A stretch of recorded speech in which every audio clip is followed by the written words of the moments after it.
envejecimiento facial es un proceso natural que seguimos todos por culpa de que las células se dividen y a medida que se dividen no pasan bien la información que tenían antes. Entonces, bueno, esto se refleja en todas las partes del cuerpo y en la cara pues se reflejaría de diferentes maneras. Depende de la edad que tengas, que esto suele empezar sobre los 27 años, lo primero que se nota es que se adelgaza un poquito la piel y aparecen las primeras arrugas de expresión alrededor de los ojos y alrededor de la sonrisa.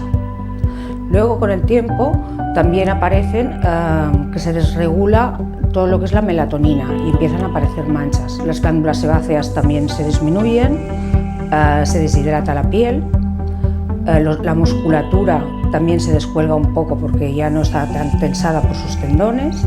Y luego unos compartimentos grasos que tenemos en la zona de los pómulos también van mermando. Hay varias causas externas: la luz solar, el tabaco, el alcohol, la buena nutrición, que esté equilibrada la comida, el estrés y el dormir bien.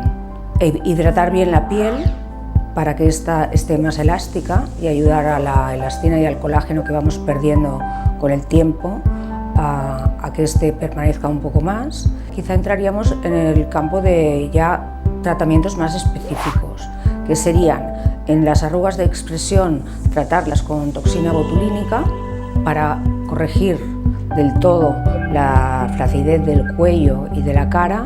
Entonces ya entramos en cirugías. Sería la cirugía del lifting facial, que es estiramiento de la cara, estiramiento del cuello para recuperar todo el óvulo facial. Es importante también el tratamiento en casa, a base de hidratarte la piel, buena limpieza facial, cremas nutritivas por la noche. Quien tiene tendencia a tener los ojos más cansados, ponerse cremas de contorno de ojos. También va muy bien el contorno de labios para que las arruguitas que se hacen alrededor de ellos tarden más en aparecer y luego descansar muy bien una vez unos aplicados estos cosméticos.